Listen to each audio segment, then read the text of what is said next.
Pompeii was not an ancient ruin when it was destroyed. It was a living Roman city. What makes Pompeii unique is not just how it ended, but how much of everyday life it preserved. This is not a story about a single eruption.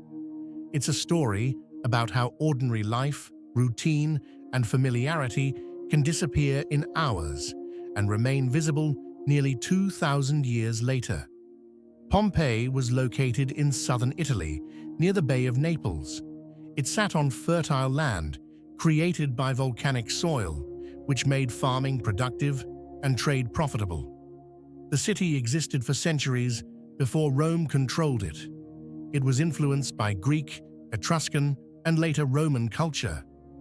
By the 1st century, Pompeii had become a busy regional town, with markets, bathhouses, temples, taverns, and entertainment venues. It wasn't a capital. It wasn't politically important. Pompeii mattered because people lived there, not because history books focused on it. Pompeii gives us something rare, a snapshot of normal Roman life. The city had no modern street numbers. Instead, shops opened directly onto the streets, with living spaces behind them. Many homes had no kitchens. People ate at street food stalls, something closer to fast food than formal dining. Public bathhouses were social centers. They weren't just for cleaning, they were places to talk, relax, and do business. Walls were covered in graffiti, political messages, jokes, insults, advertisements, love notes. One message simply reads, "I was here." This wasn't a polished civilization. It was loud, imperfect, and deeply human. Today, Mount Vesuvius is recognized as one of the most dangerous volcanoes in the world. In 79 AD, no one understood what it was. The mountain had been quiet for centuries. It was covered in greenery and vineyards. People lived close to it without fear. Earthquakes were common in the region, including a major one 17 years earlier. But earthquakes were seen as normal, not as warnings. There was no concept of volcanic eruption as we understand it today. No alarms, no evacuation plans, no historical memory of destruction.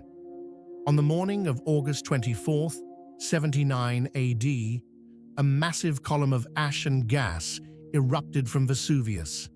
The cloud rose miles into the air. Ash began falling on Pompeii slowly at first, light enough that many residents stayed inside or continued daily activities. As hours passed, the ash grew heavier. Roofs collapsed under the weight. Visibility dropped.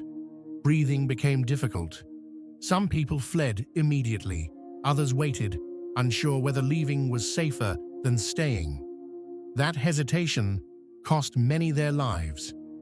Contrary to popular belief, lava did not flow through Pompeii. The real danger came from pyroclastic surges, fast-moving clouds of hot gas, ash, and debris.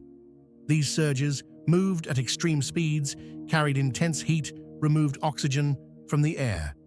Many victims died instantly from heat or suffocation.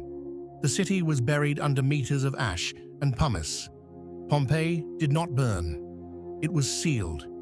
One of the most haunting features of Pompeii is the human forms. What we see today are not bodies, but casts. As bodies decomposed underground, they left hollow spaces in the hardened ash. In the 19th century, archaeologists filled these voids with plaster, creating detailed impressions. Clothing folds, facial expressions, body positions. These casts show people frozen mid-action, shielding children, covering faces, attempting to escape. They are among the most personal archaeological discoveries ever made. After the eruption, Pompeii vanished. It wasn't looted. It wasn't rebuilt. It was forgotten. For over 1,600 years, the city lay buried. In the 1700s, excavation began accidentally during construction work. As ash was removed, entire buildings emerged. Homes, shops, paintings, everyday objects. Unlike other ruins, Pompeii wasn't reconstructed. It was revealed. Pompeii is not famous because it fell. It's famous because it shows how people lived. We see ordinary routines, imperfect infrastructure, social inequality, humor, boredom, ambition. It reminds us that ancient people were not distant or mysterious. They were familiar. Pompeii is not a tragedy frozen in time. It's a reminder that everyday life, not greatness, is what history usually preserves by accident. Pompeii didn't know it was becoming history. It wasn't preparing to be remembered. That's what makes it powerful. The city remains buried in silence, offering a rare chance to look backward. Not at legends, but at normal people who expected tomorrow to arrive. And it never did. Unlike most ancient cities, Pompeii preserves real individuals, not just classes of people. Archaeologists have identified bakers, doctors, slaves, merchants, politicians. One famous figure is Pliny the Elder, a Roman admiral who sailed toward the eruption to observe it and to rescue people. He died from toxic fumes.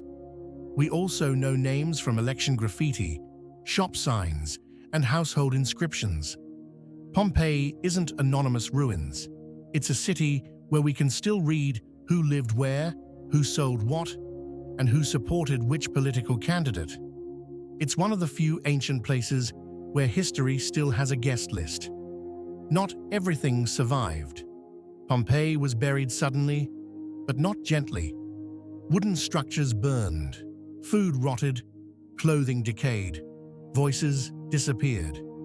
We don't know what most people were thinking, who escaped, who chose to stay, how families made their final decisions. The archaeological record shows the end result, not the process. We see frozen moments, but we never hear the conversations that led to them. Pompeii feels complete, but it's actually full of permanent gaps. Even after 300 years of excavation, Pompeii is still revealing new information. Modern tools like ground-penetrating radar, 3D scanning chemical analysis allow archaeologists to study areas without destroying them. Recently, researchers have identified previously unknown rooms, preserved food, remains new, human casts, traces of last meals. Pompeii is one of the only ancient cities where technology keeps making the past more detailed instead of more abstract. It's not finished being discovered. One of the most disturbing lessons from Pompeii is human behavior during catastrophe. Many people didn't flee immediately. They waited for more information, protected property, stayed with family, underestimated the threat. This pattern repeats in modern disasters: hurricanes, fires, floods, earthquakes. Pompeii shows that even with danger in front of them, humans often choose familiarity over uncertainty. Not because they're irrational, but because uncertainty feels more dangerous than known risk. Pompeii matters because it's not symbolic, it's literal. It shows how cities function, how people behave, how quickly systems collapse, how fragile routine actually is. Most ancient history tells us about kings, wars, empires. Pompeii tells us about bakeries, graffiti, pets, bedrooms, street food. It's not a story about power. It's a story about normal life ending without knowing it was the last version.